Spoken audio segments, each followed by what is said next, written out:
이 시간 함께 보실 말씀은 다니엘 보겠습니다. 다니엘 5장 25절에서 28절까지 말씀을 보도록 하겠습니다. 다니엘 5장 25절에서 28절까지 말씀입니다. 바빌론의 마지막 왕 벨사살 왕 때에 있었던 일인데요, 벽에 한 손가락이 나타나서 어떤 글을 쓰죠. 그 글을 다니엘이 해석해주는 내용입니다. 자, 5장 25절입니다. 기록된 글은 이것이니 메네 테켈 우파르시니라. 그것의 해석은 이러하니, 메네는 하나님께서 왕의 왕국을 헤아려서 그것을 끝내셨다 하며, 테켈은 왕을 저울에 달았더니 부족함이 나타났다 하며, 페레스는 왕의 왕국이 나뉘어서 메디엔들과 페르시안들에게 주어진다 함이니이다 하더라. 이제 바빌론이 망한다는 것이죠. 자, 말씀에 조명 주시라고 기도하겠습니다. 고마우신 아버지 하나님, 오전에 이 오후에도 영과 진리로 경배를 드리게 하시고 주님 안에서 영적인 쉼을 누릴 수 있도록 해주셔서 감사드립니다. 하나님의 말씀에는 능력이 있습니다. 사람을 변화시키는 능력이 있습니다. 우리의 마음과 생각을 변화시킬 수 있는 강력한 능력을 가진 말씀인 것입니다. 우리는 이 시간 우리의 완고한 마음을 이 말씀으로 부수길 원합니다. 우리의 냉랭해진 마음을 뜨겁게 달굴 수 있기를 원합니다. 오직 주님의 도우심만이 간절히 필요합니다. 마귀가 어떠한 형태로든지 우리가 말씀을 듣는데 방해하지 못하도록 해주십시오. 피곤하지 않도록 붙들어 주십시오. 말씀에 잘 집중하게 해주셔서 이 말씀으로 풍성한 영적 양식을 얻을 수 있도록 역사해 주십시오. 주 예수 그리스도 이름으로 기도했습니다. 아멘. 설교 제목은 하나님의 저울입니다. 하나님의 저울이란 제목으로 설교하겠습니다. 어떤 물건을 달아서 무게를 재는 데 사용하는 기구가 저울이죠. 이 고대 사회에서는 물건을 사고 팔 때 저울을 이용하여 가격을 책정했습니다. 그렇기 때문에 저울 눈금을 남몰래 조작해서 사람들을 속이는 상인들이 있을 때는 아주 엄하게 다스렸다고 이야기를 합니다. 자, 그만큼 물건의 정확한 무게를 알려주는 이 저울은 공정한 거래를 위해 필요한 수단이었겠죠. 그래서 저울은 정의를 상징합니다. 공정을 상징하고 공평을 상징하는 거예요. 정의와 공정과 공평을 이 저울이 보여주고 있는 것이죠. 세계 여러 나라의 법원이라든지 시청이라든지 광장 등지에 가게 되면 소위 정의의 여신상이 세워져 있습니다. 로마 신화에 나오는 소위 법과 정의의 여신으로 알려진 유스티티아의 모습을 조각한 것이라고 그러죠. 이 유스티티아라는 라틴어에서 정의를 의미하는 영어 단어 저스티스가 나와봤습니다.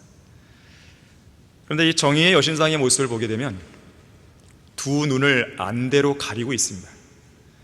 그리고 한 손에는 칼을 들고 있고 다른 한 손에는 저울을 들고 서 있습니다.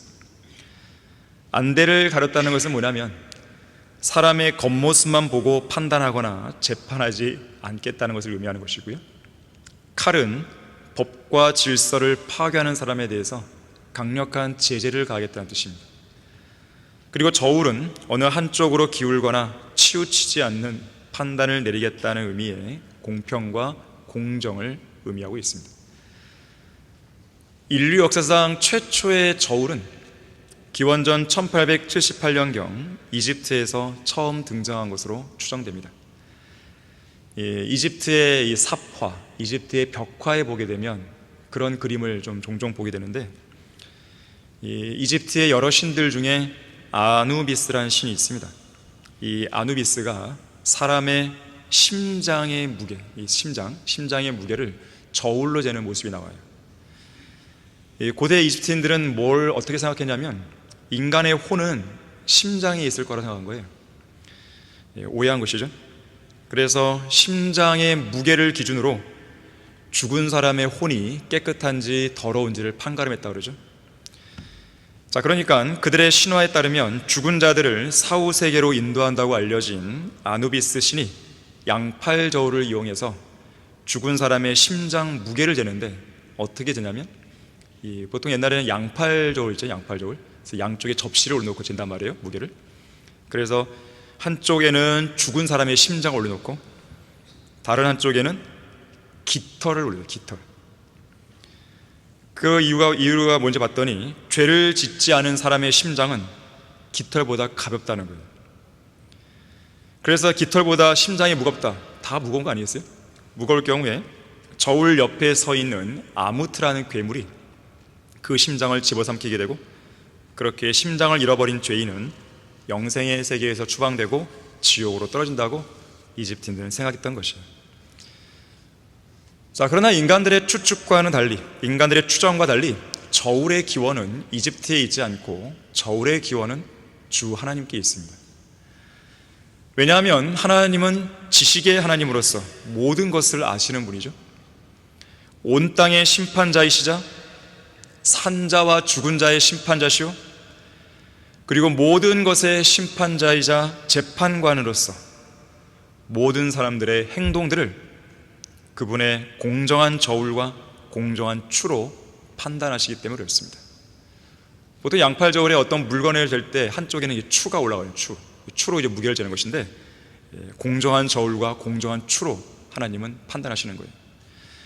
잠언 16장 11절에서는 공정한 저울과 평행추는 주의 것이라고 했습니다.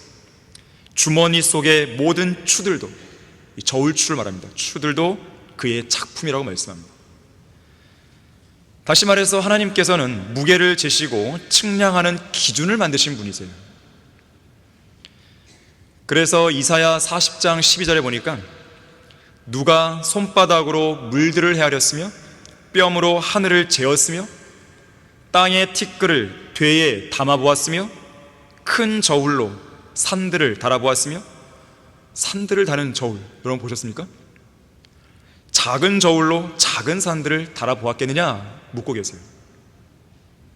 인간들 중에는 아무도 없죠. 저울들은 하나님께서 만드신 것들입니다. 자, 그렇기 때문에 자기 좋을 대로 자기 입맛에 맞게 사람들을 속이려고 임의로 눈금을 조정하고 옮기는 것은 하나님의 뜻을 거역하고 대적하는 일입니다. 주님께서는 속이는 저울과 상이한 저울추를 가증하게 여기신다 그랬어요. 미카서 6장 11절에서는 내가 악한 저울들과 속이는 저울추들의 자루를 보고도 그들을 순수하다고 여기겠느냐라고 반문하십니다. 악한 저울이 있어요. 악한 저울, 속이는 저울추가 있습니다. 자, 이것을 보시면서 그런 것들로 조작하는 자들을 내가 순수하게 여기를 갔냐고 물으시는 거예요. 당연히 아니죠. 당연히 그 사람들은 죄가 있다고 말씀하시는 것이죠. 자, 여러분 거기 레위기 19장 보겠습니다.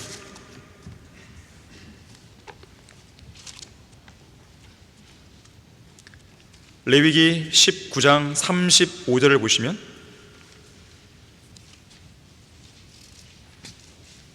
(35절에서) 제가 37절까지 읽습니다. 너희는 재판에 있어서나 자로 재는 일에나 저울로 다는 일에나 측정하는 일에 어떤 불의도 행하지 말라. 너희는 공정한 저울과 공정한 추와 공정한 에바와 공정한 흰을 사용할지니라. 나는 너희를 인도하여 이집트 땅에서 나오게 한 주 너희 하나님이라. 그러므로 너희는 나의 모든 규례들과 나의 모든 명령들을 지키고 행하라. 나는 주니라 하시니라. 이상의 구절들에서 볼 수 있듯이 저울과 측정의 기원은 심판자이신 주 하나님께 있다는 것이 분명해집니다. 자, 그런가 하면 이 땅의 인간들에게는요, 그들 자신, 자기 자신을 달아볼 때 사용하는 세 가지의 저울이 있습니다. 첫 번째는 자기 자신이 직접 자기 자신을 달아보는 나의 저울이 있어요. 나의 저울, 내가 다는 거죠. 이것은 자신의 양심을 통해서 무게를 재보는 것입니다. 하나님 앞에서 자신의 영적 상태가 어떠한지를 양심에 입각해서 재는 거예요. 물론 화인 맞은 양심이나 악한 양심이 아니고 선한 양심과 순수한 양심, 거리낌 없는 양심으로 달아야 정확한 무게가 나오겠죠. 두 번째는요, 내가 재는 게 아니라 다른 사람이 잽니다. 다른 사람이 우리 자신을 달아보는 타인의 저울이에요. 타인의 저울. 나의 저울이 있고 타인의 저울이 있습니다. 사실 우리는 매일의 삶 속에서 끊임없이 다른 누군가를 저울질을 합니다. 동시에 다른 누군가에 의해서 우리가 저울질되고 있는 것이죠. 우리 모두 다른 누군가를 판단하며 살고 있고, 또한 다른 누군가에 의해서 우리 자신이 판단을 받고 있는 것입니다. 하지만 중요한 것은 자신의 저울이든 타인의 저울이든 이 두 가지 저울은 그 측정 기준이 절대적이지 않다는 거예요. 오류가 있을 수 있고 오작동이 날 수 있다는 거죠. 이 저울들로는 완전히 정확한 무게를 얻을 수 없습니다. 또 온전한 판단을 도출해낼 수도 없어요. 그래서 바울은 고린도전서 4장 3절에서 이런 말을 한 거죠. 너희에게서나 인간의 판단에 의해서 판단받는 것이 나에게는 아주 하찮은 일이라. 실로 나도 나 자신을 판단하지 않는다 그랬어요. 너희들이 나를 저울질하는 거, 이건 하찮은 일이라는 것이죠. 인간에 의해서 내가 저울질되는 거 하찮은 일이라는 것이죠. 나도 나 자신을 판단하지 않는다는 거죠. 나도 나 스스로를 무게를 안 된다는 거예요. 그런 의미가 없다는 거예요. 그렇게 한다고 해서 정확한 무게값이 나오는 게 아니라는 거죠. 그러면서 하는 말이 4절과 5절에서 나를 판단하시는 분은 주시라. 그러므로 때가 이르기 전 주께서 오시기까지는 아무것도 판단하지 말라. 주께서 어두움에 감추어진 것들에 빛을 비추시고 마음의 의도들을 나타내시리라. 그때서야 하나님께로부터 각 사람이 칭찬을 받을 것이라고 권면했던 거예요. 자, 이것이 바로 우리 인간들에게 가장 중요한 세 번째 저울인 거예요. 세 번째 저울. 절대적인 기준과 공정한 추에 따라 온전한 판단을 내려주는 바로 하나님의 저울입니다. 오늘 본문을 보게 되면 온 땅의 심판자이신 하나님께서 바빌론의 마지막 왕 벨사사를 하나님의 저울에 달아보고 있죠. 무게를 재본 결과 어떻습니까? 부족함이 나타났다는 거예요. 쉽게 말하면 함량미달이다. 함량미달.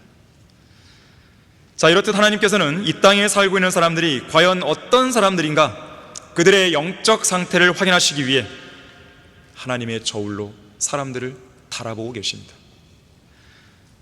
특히 성경에는요, 하나님께서 사람들을 저울질하실 때 네 가지를 달아보세요. 하나님께서 사람들을 저울질할 때 네 가지를 달아봅니다. 여러분들도 한번 이 네 가지가 달렸을 때, 거기에 달렸을 때 어떻게 판단될 것인지 한번 생각해 보십시오. 첫 번째로 사람들의 영들을 달아보십니다. 하나님께서는 사람들을 무게 잴 때 일단 영들을 달아보세요. 영들. 잠언 16장 2절 한번 보겠습니다.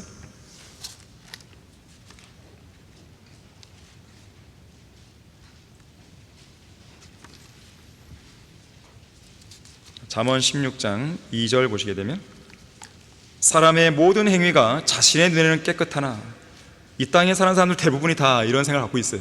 나는 깨끗한 사람이야. 그런데 주께서는 그 영들을 달아보신다 그랬습니다. 아니, 어떻게 사람의 영을 달아볼까요? 성경에서 영은 바람이기 때문에 그렇습니다. 영은 바람이죠. 영을 영어로 스피릿, 그러죠? 스피릿. 헬라어로 푸뉴마 그래요. 푸뉴마. 이 푸뉴마란 단어는 바람이나 공기를 뜻하는 단어입니다. 그래서 영은 바람과 같아요. 이 폐렴이라는 질병이 있죠. 폐렴. 이 폐렴을 영어로 뉴모니아 그래요. 뉴모니아. 이 맨 앞에 있는 철자가 피거든요. 피로 시작되는 단어인데 이 피가 소리가 안 납니다. 그래서 푸뉴모니아 안 그러고 뉴모니아 그래요. 뉴모니아. 폐렴은 인간의 호흡과 관련된 질병 아니겠어요? 인간의 숨과 관련된 질병이죠. 바람과 연관된 용어란 뜻입니다. 또 압축 공기 드릴을 영어로 뉴메닉 드릴, 그렇죠? 뉴메닉 드릴. 역시나 이것도 앞에 철자 P가 소리가 안 나죠. 푸뉴메닉이 아니라 뉴메닉 드릴이에요. 다 공기나 바람과 연관의 단어입니다. 다 푸뉴마라는 헬라어에서 나온 것이에요. 요한복음 3장 8절에 보니까 바람이 임으로 불어서 내가 그 소리를 들어도 어디서 와서 어디로 가는지 알지 못하듯이 성령으로 난 사람은 그와 같다 그랬어요. 모두 그와 같으냐 그랬어요. 자, 성령 하나님을 바람에 비유했죠. 영은 바람과 연관되어 있습니다.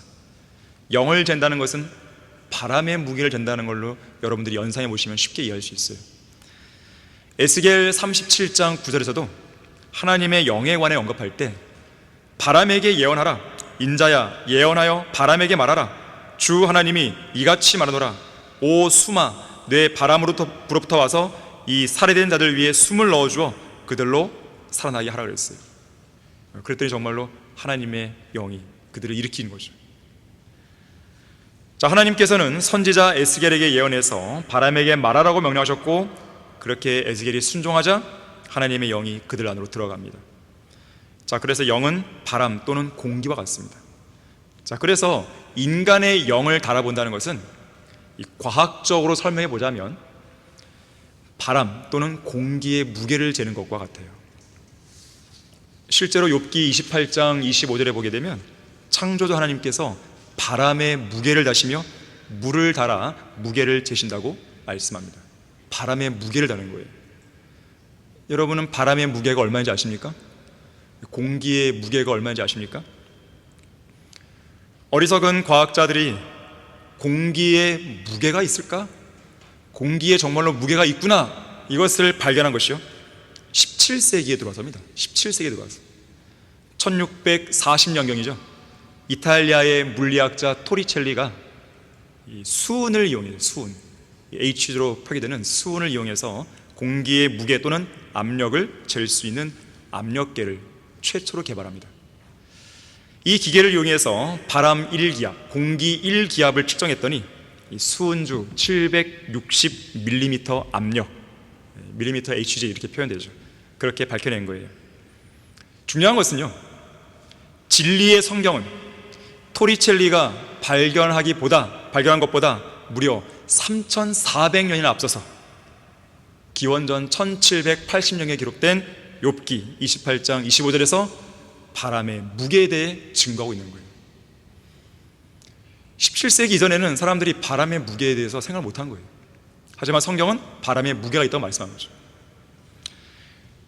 자, 그런가 하면 유일하게 오류가 없는 과학책인 이 성경을 거부하는 과학자가 누구이든지 간에 그가 세상에서 얼마나 높은 지위와 명성을 지니고 있고 또 얼마나 많은 학위를 갖고 있는지에 상관없이 그 사람을 저울에 달아보면 무게가 헛것보다 가볍게 나온다는 것을 여러분들은 유념하셔야 돼요.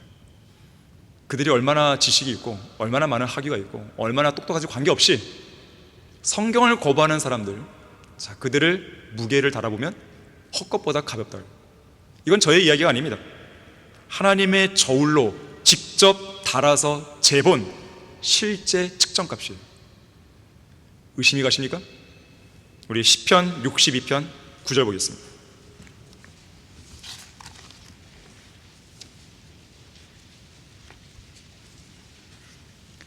시편 62편 9절 보시면 진실로 낮은 자들도 헛것이요 높은 자들도 거짓이니, 자, 그들을 저울에 달면 모두 합쳐도 헛것보다 가볍도다. 하나님께서 직접 측정하신 겁니다. 여기서 낮은 자들은 누굴까요? 세상적인 견지에서 볼 때 교육 수준이 낮은 사람들을 가리킵니다. 농부라든지 어부라든지 광부라든지 노동자라든지 문맹인을 포함한 우리가 흔히 말하는 일반인들이 해당되죠. 반면에 높은 자들, 소위 고등교육을 받았다고 자랑하는 고학력자들을 의미하는데요, 특히 여기 높다 했을 때 이 높은에 해당하는 영어 단어가 하이 디그리입니다. 하이 디그리. 현대식으로 말하자면 높은 학위가 있다는 뜻이죠.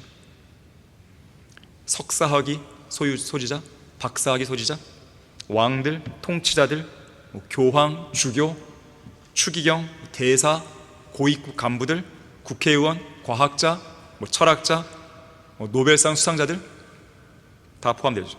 자, 그런데 그들의 수가 얼마인지에 관계없이, 얼마나 많은가에 관계없이 그들을 저울에 달면 모두 합쳐도, 그들 다 합쳐도, 소위 학위가 있다는 사람들 다 합쳐도 헛것보다 가볍다는 거예요. 하나님의 판단입니다. 하나님의 저울에 따르면 그래요. 인간들이 사용하는 저울에 따르면 무게가 나가겠죠. 하지만 하나님의 저울에서는 택도 없는 것입니다. 무게가 안 나가요. 헛것보다 가볍습니다. 자, 그렇다면 여러분에게 묻겠습니다. 왜 이들을 저울에 달면 모두 합쳐도 헛것보다 가벼운지 그 이유를 아십니까? 구원받지 않은 그들의 영은 죽어있기 때문에 그렇습니다. 허물과 죄들 가운데 죽어있는 그들의 영들은 모두 합쳐도 헛것보다 가벼워요. 성령으로 태어나지 않은 사람들의 영들은 하나님의 저울에 달았을 때 그 무게가 헛것보다 가벼운 수치로 나옵니다. 그래서 보통 우리가 영이 죽은 죄인들을 어떻게 표현해요? 바람 빠진 축구공에 비유해요. 바람 빠진 축구공. 뿐만 아니라 아무리 영이 성령 하나님을 통해 거듭났다 하더라도요, 성령으로 충만하지 않은 사람 역시 하나님의 저울에 달았을 때 함량 미달이라는 결과가 나오게 됩니다. 얼마나 교육을 많이 받았는지가 중요한 게 아니에요. 얼마나 내가 성령으로 충만했는가가 중요합니다. 사도행전 4장 13절에서는요, 당대의 유명한 종교 지도자들이 베드로와 요한이 담대하게 말하는 것을 보자 배우지 못한 무식한 사람들을 알았다가 놀라며 그들이 예수와 함께 있었다는 사실을 깨닫는 장면이 나옵니다. 세상 견지에서 볼 때 아무것도 배우지 못한 사람으로 평가받았던 무식한 베드로와 요한이 당대의 교육을 가장 많이 받았다고 하는 종교 지도자들을 향해서 담대하게 말하는 그 모습을 생각해 보십시오. 하나님께서는 누군가를 들어쓰실 때 그 사람이 어떤 교육을 받았는지 혹은 얼마나 많은 교육을 받았는지 그 여부에 구애받지 않으십니다.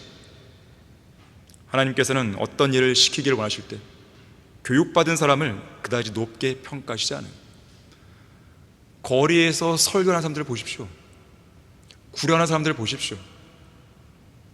여러분처럼 한글 킹제임스를 읽고 묵상하는 사람들 보십시오.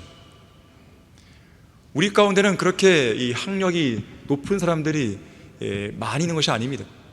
돈 많은 사람들이 많이 있는 것이 아니에요. 하지만 하나님께서는 누굴 들어쓰십니까? 정말 세상적인 견지에서는 아무것도 아닌 우리들을 들어쓰시는 거예요. 그래야만 하나님의 능력이 도드라지는 것이에요. 우리가 좀 잘났고 하면 어떻게 해요? 우리는 금방 교만해지는 거 아니겠어요? 하나님은 그걸 싫어하시는 것이죠. 순수하게 하나님의 능력으로 이루어진 그 일들을 온 천하에 보이고 싶어 하시는 거예요. 그리고 그 일들을 위해서 정말로 세상에서는 보잘것없는 사람들을 들어쓰셨다는 것을 보여주고 싶으신 거예요. 그리고 그러한 사람들을 하나님께서 오히려 높여주시는 것이죠. 교육의 문제가 아닙니다. 윌리엄 부스장이라든지 조지 뮬러라든지 빌리 브레이라든지 D.L. 무디라든지 만약에 이런 사람들이 세상 교육을 받는데 시간을 썼다면요, 주님은 그들을 안 썼을지 모릅니다. 자, 얼마나 많이 예수 그리스도와 함께 있었는가, 이게 중요해요. 얼마나 많이 성령으로 충만했는가, 이게 중요한 겁니다. 하나님의 저울에 달았을 때 여러분의 몸값을 올리고 싶습니까? 그러면 성령으로 거듭나야 됩니다. 하나님 보시기에 그 몸값을 더 올리고 싶습니까? 그러면 성령으로 충만하면 되는 거예요. 여러분의 배에서 생수의 강이 막 흘러 넘쳐야 됩니다. 성경에서 하나님은 사람들을 저울질하실 때 4가지를 달아보세요. 두 번째로 사람들의 길들을 달아보십니다. 사람의 길들, 길. 자, 이사야 26장 7절을 보겠습니다.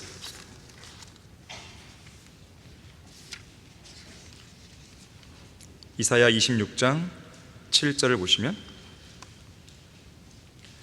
의인의 길이 정직하며 지극히 정직하신 주께서 의인의 길을 달아보신다 그랬습니다. 달아보시나이다. 성경에는 여러 명의 의인들이 있는데 그 중에 한 명인 욥을 생각해 보세요. 당대의 의인으로서 사탄의 키질에 의해 극심한 고난을 받았던 욥은 욥기 31장 4절에서요, 그분이 내 길을 보지 아니하시며 내 모든 발걸음을 세지 아니하시냐고 물었습니다. 하나님께서 우리의 길들을 달아보시는 거예요. 헤아려 보시는 겁니다. 세어 보시는 거예요. 러크만 목사님은 의인의 길을 가리켜서 이렇게 설명합니다. 첫째 사람인 아담에서부터 둘째 사람이자 마지막 아담이신 예수 그리스도의 재림 때까지 모든 의인들을 위해 설계된 고속도로다 그랬어요. 고속도로. 의인의 길은 인류 역사 속에서 존재했던 모든 의인들을 위한 고속도로라고 했어요. 중요한 것은 넓은 고속도로가 아닙니다. 4차로, 5차로, 6차로 고속도로가 아니라 좁은 고속도로예요. 오늘날 교회 시대에 예수 그리스도를 구주로 믿고 구원받아 영생의 길에 들어선 모든 의인은 저 영원한 하늘나라에 들어갈 때까지 마땅히 바로 이 좁은 길을 걸어야 됩니다. 이 좁은 길은 성경에서 여러 가지 표현들로 설명됩니다.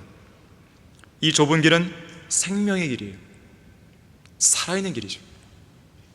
깨끗하고 거룩한 길입니다. 왜 그럴까요?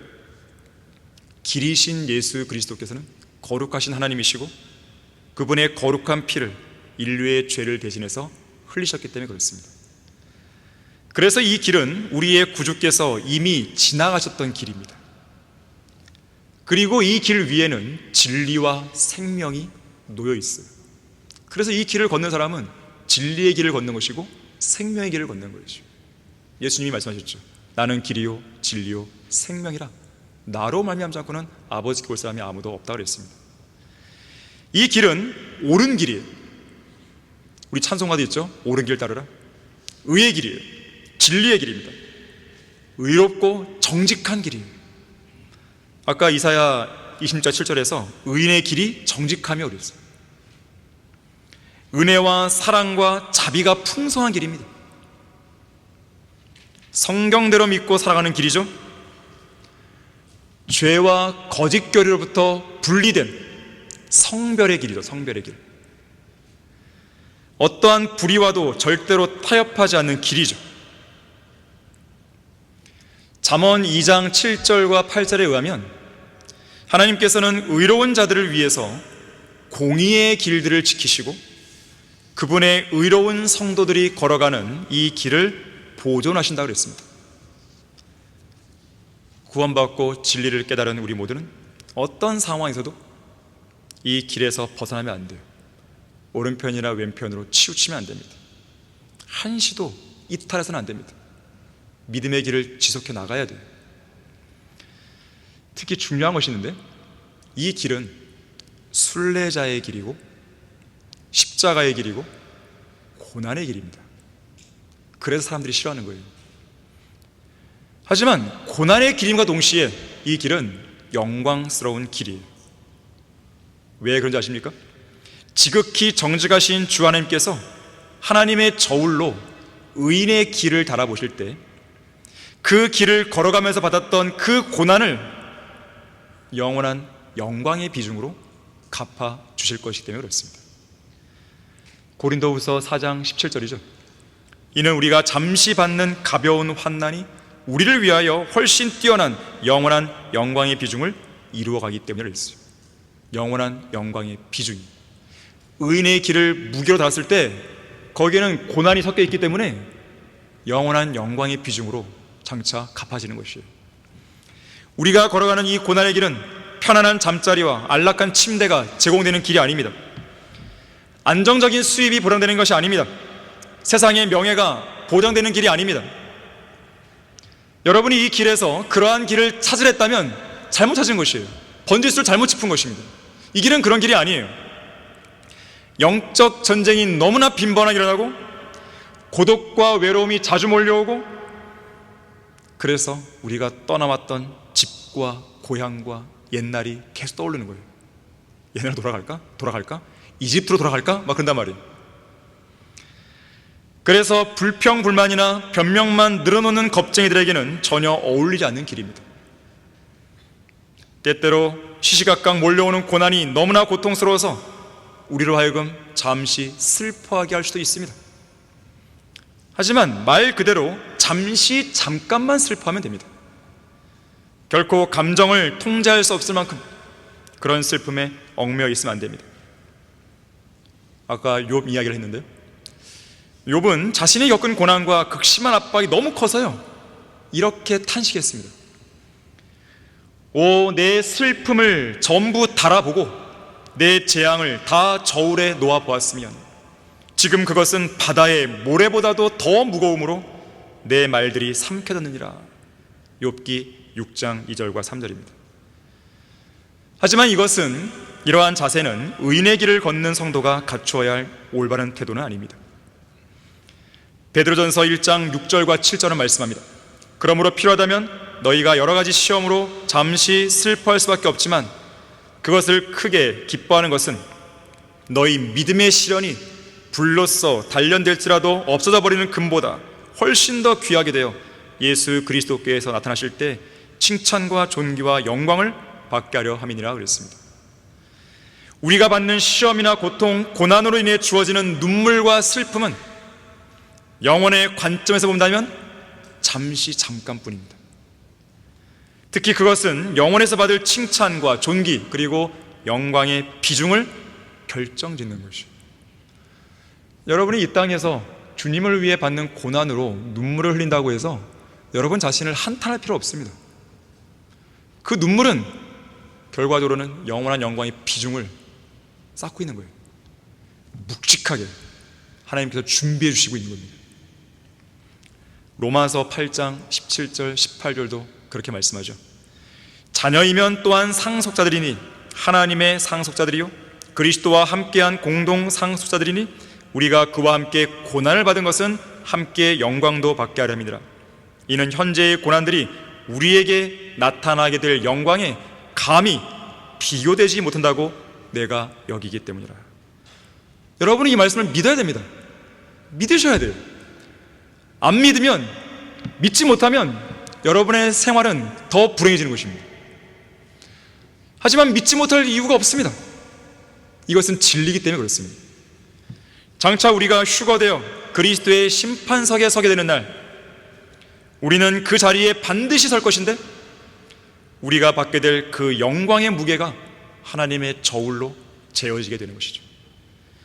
이 세상 의의 길에서 잠시 받는 고난과 고통과 박해, 그로 인한 슬픔과 눈물이 양팔 저울의 한쪽 접시 위로 올라갈 때 하나님께서는 그 저울의 반대쪽 접시 위에다가 우리가 받았던 그 고난에 상응하는 영광을, 아니 그러한 고난과는 비교도 안 될 만큼의 매우 묵직한 비중이 나가는 영광을 올려놓으시면서 잘했다 신실한 종아라고 칭찬해 주실 것이에요. 그러한 사실을 여러분이 확신한다면 우리가 받는 고난이 가볍다고 여기지 않겠습니까? 이 고난이 잠시뿐이라고 여기지 않겠습니까? 그런 고난은 견딜 가치가 있다고 여기지 않겠습니까? 여러분은 5가지 면류관을 받고 싶지 않습니까? 영원히 썩지 않을 은과 금과 보석이 받고 싶지 않습니까? 천년 왕국에 다스릴 성읍을 받고 싶지 않습니까? 잠언 4장 18절에서는 의인의 길은 빛나는 빛같이 점점 더 빛나 완전한 날에 이를 것이라고 말씀합니다. 바로 재림의 날이죠. 여러분은 지금 그 의인의 길이 점점 더 빛이 가는 것이죠. 환해지는 것이죠. 완전한 날이 이뤘을 때 여러분은 그야말로 하늘에 있는 별들처럼 영원무토록 빛나는 거예요. 의인의 길에 서 있는 모든 성도들이 받게 될 복인 것입니다. 영원한 영광의 비중을 이루는 불같은 시련을 기꺼이 통과하는 믿음의 용사가 되셔야 됩니다. 조금만 견디십시오. 이제 고난의 길의 끝을 알리는 마지막 종이 울리고 있습니다. 우리의 천한 몸이 영광스러운 몸으로 구속될 날이 무척 가까이 임박해 있는 것이에요. 성경에서 하나님은 사람들을 저울질하실 때 4가지를 달아보십니다. 세 번째로 사람들의 말의 무게를 달아보세요. 우리 사무엘상 2장 3절 보겠습니다.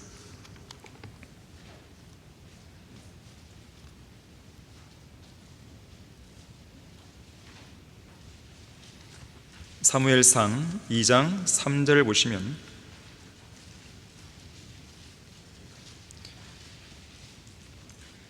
다시는 그처럼 심히 교만하게 말하지 말고 너희 입에서 오만이 나오지 못하게 할지니 이는 주께서는 지식의 하나님이시며 행동들이 그분에 의하여 저울질되기 때문이라. 여기서 우리는 두 가지를 볼 것인데요, 일단 우선 세 번째 내용을 볼 것인데 사람들의 말의 무게에 관한 것입니다. 지금 이 구절에서 심히 교만하게 말하지 말고 너희 입에서 오만이 나오지 못하게 하라고 경고하는데, 그 이유를 보니까 그분에 의해서 저울질되기 때문이라고 말씀합니다. 누가복음 19장 22절에서는요 게으르고 악한 종을 향해서 주인이 이렇게 경고하죠. 너의 입에서 나오는 말로 내가 심판하겠다 그랬습니다. 실제로 하나님께서는 우리가 내뱉는 말을 모두 듣고 계십니다. 그 말이 어떤 종류의 말인지 모두 헤아리고 계십니다. 그 말들을 모두 하나님의 저울에 달아보고 계시는 거예요. 마태복음 12장 36절과 37절의 말씀에 이 경고를 기억하십시오. 내가 너에게 말하노니 사람이 말하는 어떠한 빈말이라도 심판날에는 그에 관하여 설명하게 되리라. 이는 내 말들로 인하여 내가 의롭게 되고 또 내 말들로 인하여 내가 정죄함을 받게 될 것이기 때문이라고 했습니다. 미국의 매사추세츠주 동부에 위치한 케임브리지가 있습니다. 이 케임브리지는 1639년에 스테판 데이, 스테판 사람 이름입니다. 스테판 데이가 미국 최초의 인쇄소를 세운 도시로도 유명합니다. 이 스테판 데이는 자신의 이름을 딴 인쇄소를 세우게 돼요. 이 인쇄소가 나중에 하버드 대학교 출판사의 전신이 됩니다. 또한 스테판 데이는 미국이 건국되는 과정에서 많은 기여를 했고요, 특히 성경과 찬송가를 보급하는데 많은 공헌을 하게 됩니다. 이 스테판 데이는 종종 이렇게 말했어요. 한마디 말을 하기 전에 반드시 세 가지를 생각하고 말하라. 첫 번째로, 내가 지금 하고 있는 말이 진실한 말인가? 두 번째로, 내가 하고 있는 말이 꼭 필요한 말인가? 세 번째로, 내가 하고 있는 말이 모두에게 유익이 되는가? 이 세 가지를 꼭 생각하고 말을 했다 그래요. 그만큼 말에는 무게가 있는 거예요. 하나님은 그분의 저울로 우리의 말의 무게를 달아보시는 겁니다. 그리스도인은 입이 가벼우면 안 됩니다. 말이 가벼우면 안 됩니다. 가벼운 입과 연관해서 에베소서 4장 29절에서는 너희 입에서 어떠한 더러운 말도 나오지 아니하게 하고 오직 서로를 세우는 데 필요한 좋은 것만을 말하여 듣는 자들에게 은혜를 끼치게 하라 그랬습니다. 더러운 말에는요 루머가 있고요, 중상모략이 있고, 더러운 농담이 있고, 어리석은 말들이 있고, 불결하고 무례하고 음란한 모든 말들이 다 포함됩니다. 에베소서 5장 3절과 4절에서는 음행과 온갖 더러운 것과 탐욕은 너희 가운데서 이름조차 부르지 말라. 이것이 성도들에게 합당하니라. 또 음탕함과 어리석은 말이나 농담은 합당치 아니하니 오히려 감사를 표하라 그랬습니다. 물론 예수님께서는 종종 비꼬아 말씀하기도 하셨고 날카로운 풍자로 말씀할 때도 있었죠. 때로는 의도적으로 과장해서 말씀하기도 했습니다. 성별된 의미에서의 유머는 모든 그리스도인들에게 중요한 장점이 되긴 합니다. 소위 말해서 위트죠, 위트 있는 말들. 하지만 아주 경박하고 상스럽고 저속한 농담이나 경박한 조롱, 품이 없는 대화는 지양하셔야 돼요. 코미디언들이나 개그맨들이 즐겨 사용하는 말들이나 세상 유행어들을 따라하는 그리스도인들만큼 아주 경박하고 유치하고 한심하게 보이는 사람도 없습니다. 왜 그리스도인들이 세상 풍조에 휩쓸려서 그런 세상 사람들이나 즐겨하는 농담과 대화를 주고받아야겠습니까? 누구를 위해서요? 주님께서 기뻐하시나요? 또한 그리스도인은 누군가를 살리는 말을 해야 되지 죽이는 말을 하면 안 됩니다. 하나님 아버지를 송축하는 찬양으로 입을 가득 채워야 되지 함부로 사람을 저주하는 말로 입을 가득 채우면 안 되는 것입니다. 감사로 입술을 가득 채워야 되지 불평, 불만으로 자신의 혀를 단련시켜서는 안 되는 것입니다. 불순종의 말이나 사악한 말, 거짓된 말을 해서는 안 되죠. 특히 우리가 앞선 사무엘상 2장 3절에서 읽었듯이 교만하게 말해서는 안 되는 것입니다. 험담하는 혀, 누군가에게 빌붙어서 아부하고 아첨하는 혀, 자, 이러한 말들은 사람을 죽이는 독이에요. 술 취한 사람의 혀에서 나오는 말, 까닭없이 화를 내는 사람의 혀에서 나오는 말, 가만히 있는 사람의 화를 돋우는 그 사람의 혀는 모두 다 사람을 죽이는 독이 됩니다. 그리스도인은 자기 자신을 자랑하는 말이나 다른 지체들을 무시하는 말을 해서는 안 됩니다. 함부로 약속해서는 안 되며 하나님 앞에서 함부로 서원하면 안 되는 것이죠. 특히나 구원받은 성도의 입과 혀는 복음과 진리를 전파해서 많은 사람의 생명을 살리는 입과 혀가 되어야 합니다. 그래서 잠언 10장 21절에서 의로운 자의 입술은 많은 사람들을 먹여준다 그랬습니다. 의로운 자의 입술이 많은 사람을 먹이는 거예요. 여러분이 복음과 진리를 전하게 되면 많은 사람들을 먹이는 겁니다.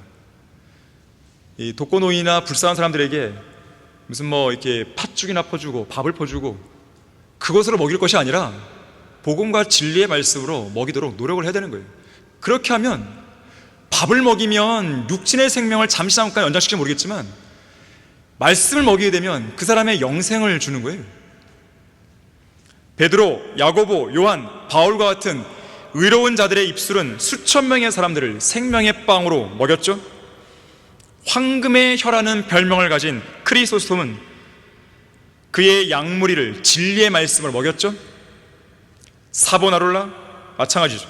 존 후스, 마틴 루터, 진젠도르프, 요한 웨슬리, 조지 히필드, 프랭크 노리스, 찰스 피니, 빌리 선데이, 피터 러크만, 이소호 목사님도 양무리를 신실하게 먹였죠. 바르게 보존된 성경이 있고 바른 성경적 지식을 갖춘 목자가 그 입술로 올바른 양식을 전달하는 한 그 교회에 속한 성도들이 영적으로 굶어 죽는 일은 결코 발생하지 않습니다. 그러면 실족하는 사람은 왜 새길까요? 밥을 줘도 안 먹을까라는 거죠. 그 사람은 먹어야죠. 밥을 제때에 안 먹는 사람 많잖아요. 그게 문제인 거죠. 자, 이러한 말들은 하나님의 저울에 달았을 때 상당한 가치와 무게를 가진 말들로 측정이 될 것입니다. 성경에서 하나님은 사람들을 저울질하실 때 네 가지를 달아보십니다. 마지막 네 번째로 사람들의 행동들을 달아보세요. 방금 읽었던 사무엘상 2장 3절 후반부에 행동들이 그분에 의하여 저울질 된다고 그러죠. 이 욥기 31장 6절에서요 자기 자신을 공평한 저울에 달아달라고 하나님께 요청합니다. 그러면서 하나님께서 나의 온전함을 아시게 되기를 원한다고 고백한 적이 있어요. 당연히 욥기 2장 3절에서 너는 내 종 욥을 유해 보았느냐? 세상에 그와 같은 사람은 아무도 없나니 그는 온전하고 정직한 사람으로 하나님을 두려워하고 악을 피하는 자라고 사탄에게 말씀하신 그 하나님께서는 그 누구보다도 욥의 완전함을 잘 알고 계셨습니다. 그러나 문제는 공평한 저울에서 욥이 올라가 앉아있는 그 접시의 반대쪽 접시 위에는 어떠한 흠도 없고 점도 없는 거룩하신 하나님이 앉아 계신다는 것입니다. 만약 그 반대쪽 접시 위에 석가모니가 올라가 있고 마호메트가 올라가 있고 조라스터가 올라가 있고 공자가 올라가 있고 소크라테스, 교황 등등의 사람이 올라가 있다면 그 외에도 세상 사람들이 보기에 가장 경건하고 도덕적이고 종교적인 사람이 앉아 있다면 욥은 당연히 그들보다 훨씬 더 많은 무게가 나갈 것이에요. 하지만 그 자리에 하나님이 앉아 계십니다. 결국 욥은 하나님의 저울에 그의 무게가 달아졌을 때 매우 부족한 것으로 판명나겠죠. 함량미달입니다. 러크만 목사님은 당대의 의인이었던 욥이 자기 자신을 공평한 저울에 달라고 요청하면서 그가 내세웠던 자기의 그의 의는 하나님의 의와 비교해 볼 때 하나님의 의가 항공모함이라면 욥의 의는 깃털과 같다 그래서 깃털. 이걸 가지고 평형을 이뤄보겠다고 시도를 이렇게 도전한 거죠. 그러면서요, 럭커 목사님은 이렇게 세상 사람들에게 일침을 가합니다. 우리는 종종 인생의 어느 시점에서 아무리 봐도 하나님께서 실수하신 것처럼 보인다고 항변할 때가 있다. 모든 세대의 무신론자들은 사람들의 인생을 대충 살펴본 다음 인간의 삶 속에는 하나님이 없다고 결론을 내린다. 왜냐하면 그들의 관점에서 볼 때 인생은 아무 의미가 없고 설령 하나님께서 그들의 인생에 계신다 한들 아무도 그분을 찾을 수 없기 때문이다. 무신론자들의 관점이라는 거죠. 이게 더 분명하게 말하면 인간이 가진 가장 근본적인 문제는 자기의이다. 결국 인간은 자기 자신이 하나님보다 더 똑똑하다고 생각하면서 고의로 하나님을 잊어버리고 지워버리는 것이다 그랬어요. 자, 이처럼 인간들은 그러한 방식을 통해서요, 자기들의 인생을 제멋대로 살아도 된다는 자기 정당성과 알리바이를 확보해 두려고 하는 것입니다. 하나님은 안 계신데, 내가 보니까 안 계신데 내가 내 마음대로 사는 거 괜찮지 않겠어? 이런 거죠. 하지만 그런 식의 그들의 행동들이 지금 이 시간도 하나님의 저울 위에서 저울질 되고 있음을 유념하셔야 돼요. 하나님의 심판에 대해 제멋대로 꾸며대기를 좋아하는 사람들은 이런 식의 생각을 합니다. 양팔 저울 한쪽에 자신이 쌓았던 선행을 올려놓고 반대쪽에는 자신이 저지른 악행을 올려놓은 다음에 저울이 악행 쪽으로 기울면 지옥으로 가고 선행 쪽으로 기울면 하늘나라로 가고 양쪽이 평형을 이루면 로마 카톨릭에서 만들어낸 연옥에 가서 대기해야 한다고 자기 멋대로 생각해버리죠. 하지만 틀렸죠. 하나님의 저울에서는요, 한쪽 접시 위에 선행이든 악행이든 그것을 행한 그 사람 자신이 올라갑니다. 그리고 반대쪽 접시 위에는 예수 그리스도께서 앉아 계시는 거예요. 다시 말하자면 하나님의 저울에서 무게를 달아보는 데 사용되는 공평하고 정직한 저울추는 다름 아닌 예수 그리스도신 거예요. 상대적인 기준? 그건 아니에요. 철학자들의 견해? 어떤 유명한 종교 지도자들의 견해? 그것은 저울추가 될 수 없습니다. 그건 공평한 저울추가 아니에요. 자기 멋대로 해놓은 속이는 저울추죠. 자, 그래서 저울추이신, 즉 반대쪽에 앉아 계신 예수 그리스도와 무게 평형을 이루려면 어떻게 될까요? 이 사람 안에 누가 계셔야 됩니까? 예수님이 계셔야 됩니다. 그래서 믿으라는 거예요. 믿고 영접하면 평형을 이루는 것이죠. 그럼 그 사람은 지옥 안 가는 거죠. 믿음을 통해 마음속에 영접함으로써 예수 그리스도께서 그 사람 안에 계셔야 공평한 저울의 온전한 평형이 이루어지는 것이죠. 자, 그런가 하면 거듭난 그리스도인들은 구원받은 이후부터 그리스도의 심판석에 설 때까지 우리가 우리의 몸으로 행하여 왔고 지금도 행하고 있으며 또 앞으로 우리의 몸으로 행하게 될 모든 일들이 실시간입니다. 실시간으로 하나님의 저울에 의해 계속 저 하늘나라에서는 측정되고 있습니다.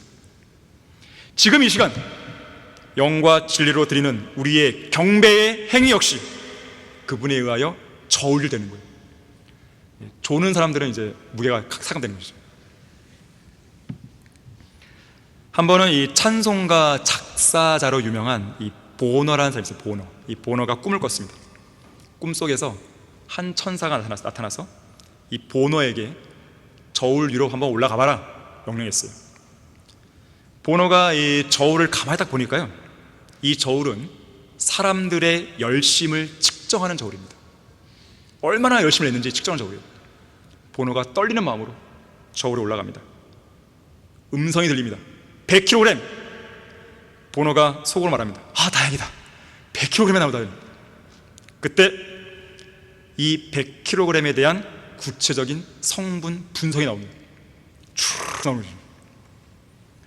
이기심 때문에 나타난 열심 14kg, 분파를 만들어 시기와 경쟁심 속에 드러낸 열심 15kg, 명예를 얻어 높아지려는 욕망이 빚어낸 열심 22kg, 사람들에게 호감을 사고 잘 보이고 싶어서 보인 열심인 23kg, 마지막으로 하나님을 향한 사랑에서 비롯된 순수한 열심 26kg. 깜짝 놀라서 잠에서 깬 이 보너가 즉시로 무릎을 꿇고 지금까지 자기가 드러낸 대부분의 열심이 결국 자기의 정욕을 채우기 위한 열심이었음을 깨닫고 주님 앞에 눈물로 회개를 했다고 합니다. 고린도후서 5장 10절에서는 우리 모두가 반드시 그리스도의 심판서 앞에 나아가서 선이든지 악이든지 각자 자기가 행한 것에 따라 자기 몸으로 행한 것들을 받을 것이기 때문에 그랬습니다. 여러분의 몸으로 행한 그 행동들에 대해서 엄격한 평가를 받는다는 것, 이걸 잊으시면 안 됩니다. 결론적으로요, 우리는 모두 하나님의 저울을 의식하면서 살아야 됩니다. 나의 저울이나 타인의 저울은 의식할 필요 없어요. 그것으로 판단되는 것은 하찮은 것입니다. 사람들에 의해서 높임받고 칭찬받는 것은 의미가 없어요. 그걸로 상 받는 게 아니니까요. 하나님의 저울을 의식하며 살아야 됩니다. 한 번은 미국의 유명한 정치가요 법률가인 다니엘 웹스터가 국무장관으로 일하고 있었을 당시에 저명한 사람 20명과 함께 저녁을 먹고 있었습니다. 저녁을 다 먹고 난 후 사람들이 이런저런 이야기를 하고 있었을 때 무슨 깊은 고민이 있었는지 다니엘 웹스터만이 가만히 머리를 숙이고 있었다 그래요. 옆에 있던 친구가 묻습니다. 이봐, 자네의 한평생을 돌아볼 때 자네 마음속에 들어온 생각 중에서 제일로 중요한 생각이 무엇이었는가? 이 다니엘 웹스터는 얼굴을 들면서 이렇게 대답했다 그래요. 나에게 제일 엄숙하고 중요한 생각이 있다면 내가 지금 하고 있는 이 모든 일에 대해 장차 하늘나라에 가서 내가 반드시 책임을 져야 한다는 생각이라니. 그 생각을 할 때마다 내 마음은 가장 엄숙해진다네. 실제로 하나님께서는 우리가 순전히 주님만을 위해서 무엇을 얼마나 드렸는지를 정확히 헤아리고 계십니다. 우리가 진지하게 기도하는 데 들인 시간이 얼마나 되는지, 한글 킹제임스 성경은 몇 번이나 읽었는지, 진리의 서적들은 얼마나 많이 읽었는지, 영과 진리로 경배를 드리는 자리와 예수 그리스도의 이름으로 모이는 자리에 몇 번이나 참석했는지, 복음과 진리를 전파하기 위해서 얼마만큼의 시간을 들였는지, 또 실제로 몇 명이나 구령했는지, 얼마나 많은 시간과 노력을 들여서 헌신적으로 주님을 위해 자신의 몸을 드렸는지, 이런 것들의 내역을 하늘나라 장부에 계속 기록해 두시는 거예요. 실시간으로 매일같이 정산되고 있는 것입니다. 여러분이 하루 동안 보낸 그 일들에 대해서 계속 저 장부에는 기록되어 가고 있는 것이죠. 이건 매우 심각한 문제입니다. 왜 그럴까요? 이제는 우리가 주님을 위해 드릴 수 있는 시간이 얼마 안 남았기 때문에 그렇습니다. 우리가 좀 더 정신을 차리고 깨어 있을 수 있는 시간이 정말로 얼마 안 남았기 때문에 그래요. 베드로가 예수님을 저주하면서 부인했던 그날 새벽에 어딘가로 이동해 가시는 주님과 눈빛이 마주쳤을 때 베드로가 받았을 그 충격과 슬픔과 후회가 얼마나 컸을지 생각해 보십시오.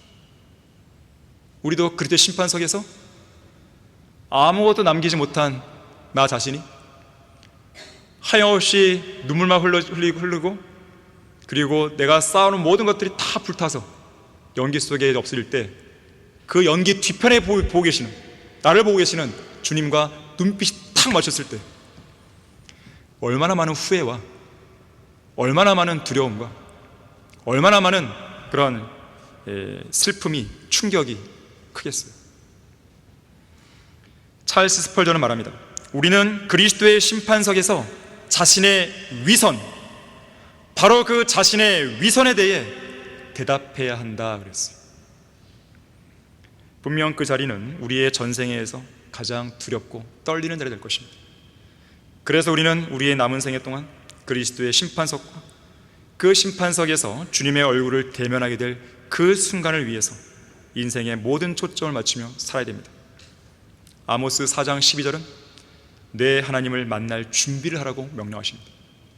여러분은 준비되어 있습니까? 여러분 모두의 권투를 피는 것이 여러분의 그리스도 심판에서 맞을 영광스러운 승리와 풍성한 상급을 위해 저는 간절히 기도할 뿐인 것입니다. 자, 기도하겠습니다. 고마우신 아버지 하나님, 이 오후에도 저희들에게 풍성한 영적인 양식을 제공해 주셔서 감사드립니다. 우리의 생각과 가치관이 변화되어야 됩니다. 우리의 마음과 생각이 바뀌어야 됩니다. 우리의 행동들이 바뀌어야 되고, 우리의 말들이 바뀌어야 되고, 우리의 길이 바뀌어야 되는 것입니다. 하나님께서는 우리를 측정하고 계십니다. 절대적인 기준, 온전한 저울추를 가지고 우리의 매일 하루하루를 측정하고 계시는 것입니다. 주님께서는 우리가 많은 상급들을 받기를 원하고 계십니다. 이미 주님께서는 저 하늘나라에서 그 상급들을 예배하고 계시고 또 그것을 줄 그리스도의 심판석을 준비하고 계신 것입니다. 문제는 우리에게 있습니다. 우리 각자를 잘 돌아보게 해주십시오. 우리 성도들이 지금까지 걸어왔던 생애를 돌아보고 또 앞으로 남은 생애를 바라보면서 어떻게 하면 주님을 기쁘시게 드리고 어떻게 하면 주님을 영화롭게 드리는 그야말로 영원한 영광의 비중의 그런 묵직한 삶을 살 수 있을지 고민하고 생활 속에 적용하고 결단하고 헌신할 수 있도록 도와주십시오. 주 예수 그리스도 이름으로 기도했습니다. 아멘.